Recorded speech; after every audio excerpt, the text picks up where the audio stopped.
Ser podcast. Esto es Acontece que no es poco, y yo soy Nieves con Costrina, la que te lo cuenta en cuanto te descuides.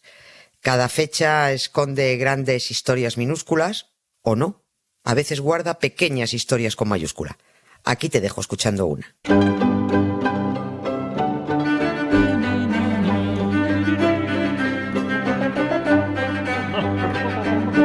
Hola Nieves, buenas tardes. Buenas tardes, Carlos. Ahí? ¿Qué tal? ¿Estás ahí? Sí, claro, estoy. Muy bien. Estaba despidiendo a Aymar y por eso me he despistado. Oye, hoy en nuestro paseo diario por la historia, si te parece, hoy vamos a buscar el origen de un acontecimiento realmente excepcional, que fue la Revolución Francesa. Yo creo que será este seguramente uno de los episodios que más consecuencias, que más cambios provocó de todos los tiempos, desde luego en el apartado simbólico, sin duda. Y es posible que todo empezara tal día como hoy de 1789. Sí, fíjate que el comienzo de la Revolución Francesa, tiene tantísimos desencadenantes que al fin que tuvieron que decidirse, tuvieron que elegir uno para decir, este día empezó, porque si no sería un follón. Y hay que señalar un día, porque luego hay que quedarse con la fecha en la cabeza. Es una de las fechas más importantes de la historia de la humanidad. Hay que destacarla en los libros de historia. Francia ha tenido que señalarla en el calendario para declararla su fiesta nacional. En fin, que a veces hay que elegir entre muchas fechas una y entre muchos sucesos uno para concretar y poder decir el 14 de julio de 1789 comenzó la Revolución Francesa con la toma de la Bastilla. Pero en realidad ese día se produjo el primer suceso sangriento. La revolución empezó políticamente 24 días antes, en junio. Y la cosa se calentó del todo hoy, 11 de julio de 1789, cuando el rey de Francia, Luis XVI, cesó fulminantemente, y además estaba muy cabreado, al ministro de Finanzas, Jacques Necker. ¿Por qué? Por pretender, el iluso, pretendía sanear la economía del país haciendo que los más ricos pagaran impuestos. ¡Anda! Me parto. Oye. Que dijo el rey, pero ¿qué clase de gilipollez es esta? ¿Que los ricos paguen impuestos? A ver, Feijóo y el PP están de acuerdo con Luis XVI y quieren que los ricos, claro, no, totalmente, porque quieren que los ricos paguen cuanto menos mejor. Que, ojo, tiene su lógica, lo tenía entonces para los ricos franceses y lo tiene para los ricachones del PP. Si los ricos no necesitan los servicios de los pobres, oye, que sean los pobres los que paguen impuestos para tener lo que necesiten. Es así como lo ven. La diferencia de los franceses de entonces y ahora con los españoles de entonces y ahora es que los franceses no estuvieron de acuerdo y pasaron de la discusión política a la acción. Para un ministro que iba a acabar con la amnistía fiscal, que iba a hacer pagar a los que más tenían, va el Gil del Candil de Luis XVI y lo cesa. Pues oye, a decapitar, que a veces hay que cortar por lo sano.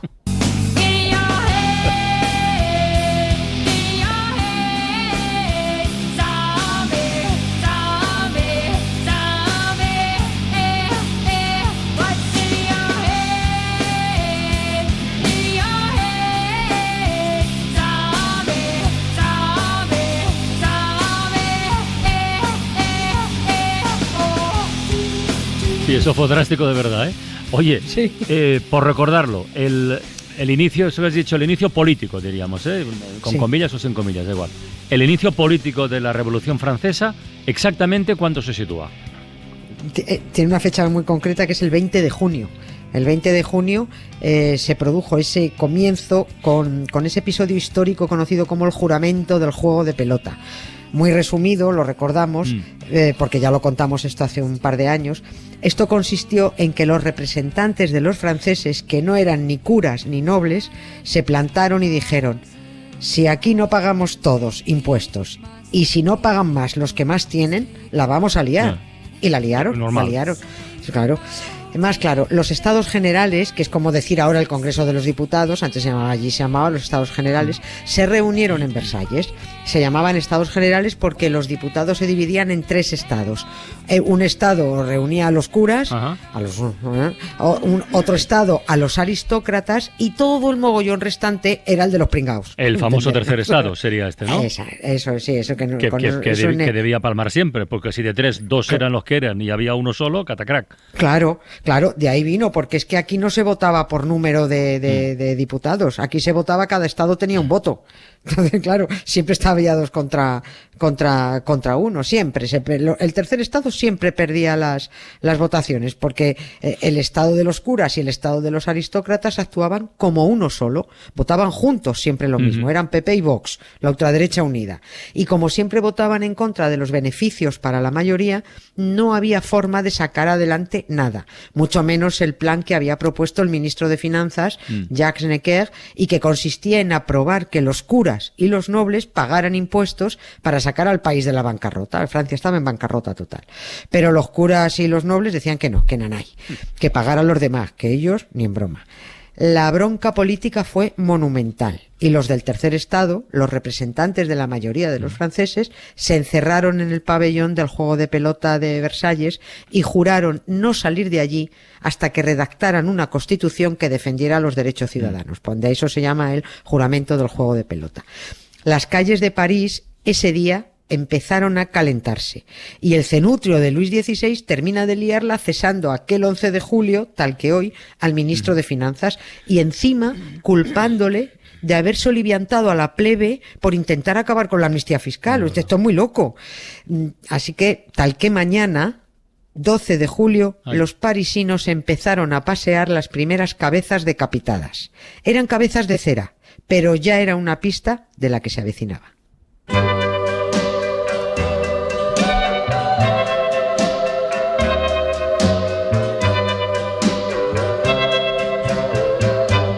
Put your head on my shoulder, hold me in your arms, baby, squeeze me oh so tight, show me that you love me too, put your lips next to mine. Hombre, lo de poner cabeza sobre el hombro no sería exactamente eso, pero explica eso de las cabezas de cera, porque esto tiene su aquel. Sí, eso tiene su explicación. Yo no sé si los oyentes han oído hablar de la famosa Madame Tussaud, se llamaba Tussaud, escrito Tussaud. Todavía hoy en Londres, mucha gente habrá ido de turismo, existe el museo Madame Tussaud. Es el museo de cera más famoso del mundo. Pues gracias a ella se han podido reconstruir casi con total exactitud algunos rostros de personajes claves de la Revolución Francesa. En aquel julio de 1789 existía en París un gabinete de figuras de cera del doctor Curtius.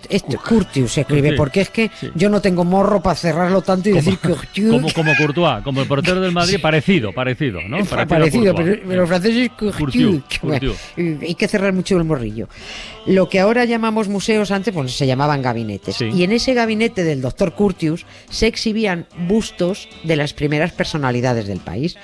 Este hombre, el doctor Curtius, tenía una ayudante en su taller que era buenísima, se llamaba Marie, y era una retratista de cera magistral, era una pedazo de artista.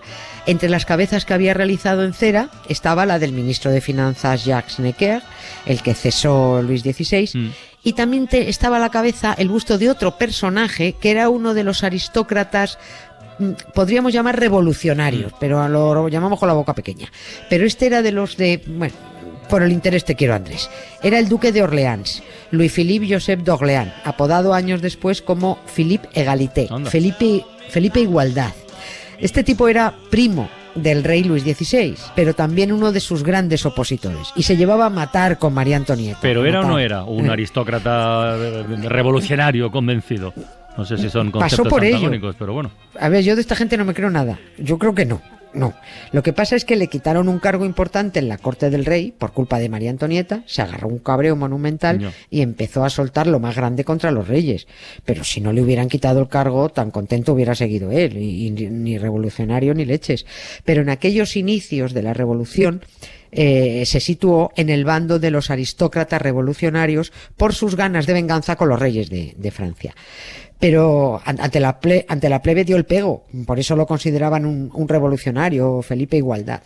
El caso es que cuando se produce la destitución del ministro de Finanzas, aquel 11 de julio, al día siguiente, el día 12, se movilizaron muchos parisinos. Ahí ya empezó a calentarse mucho la calle. Se fueron al gabinete del doctor Curtius, robaron los bustos en cera del ministro Necker y del duque de Orleans, del aristócrata del postureo, que había hecho, los bustos los había hecho el ayudante Magui. Esos bustos los clavaron en picas y los pasearon junto con banderas negras en una especie de manifestación de protesta, pero escenificando un cortejo fúnebre. Ya prometía esto. Claro, era como diciendo, los principales valedores de la plebe han sido descabezados, defenestrados, nuestras esperanzas han muerto.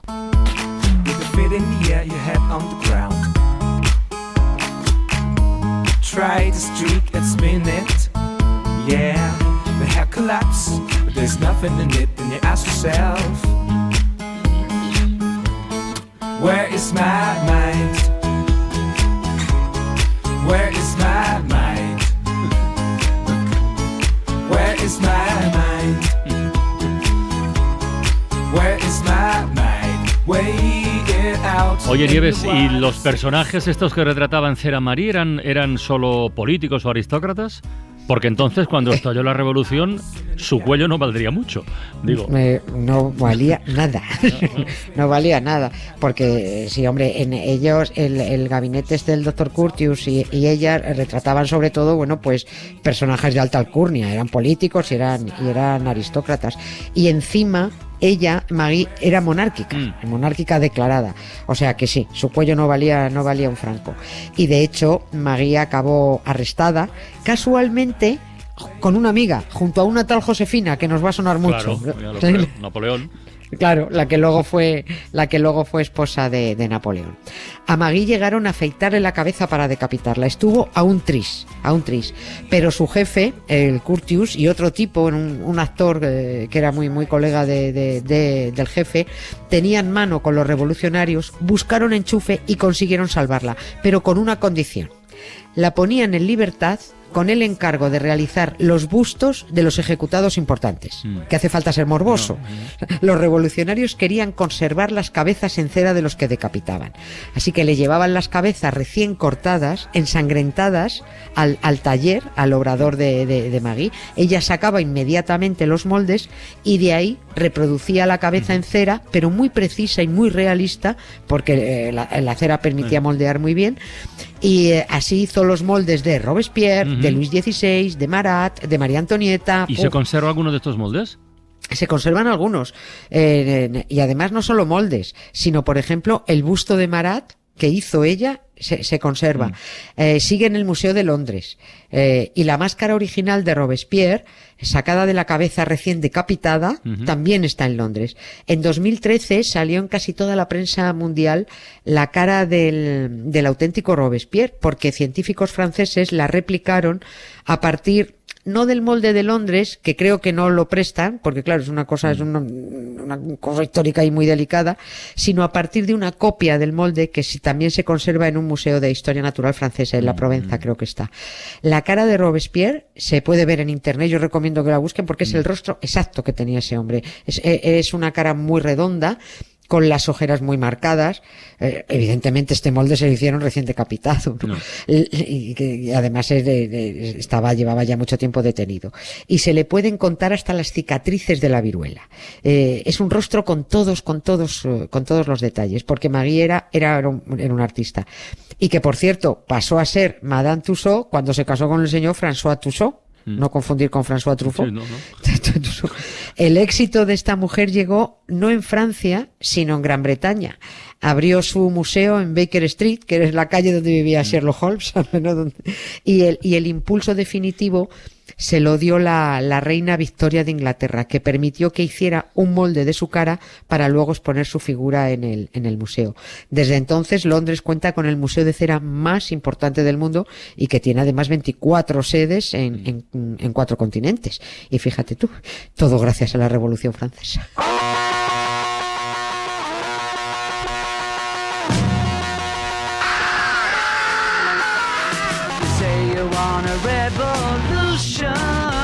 Well, you know, we all want to change the world. Pues así, revolucionados, nos despedimos hasta mañana, Nieves. Un beso grande. Venga, un beso, hasta mañana.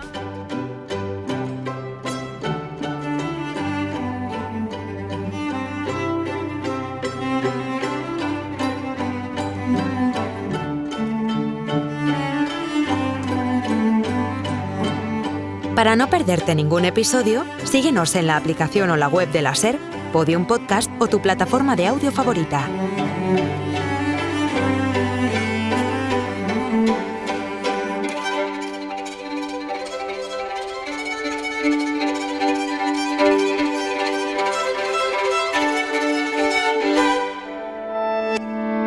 Cadena SER. La radio.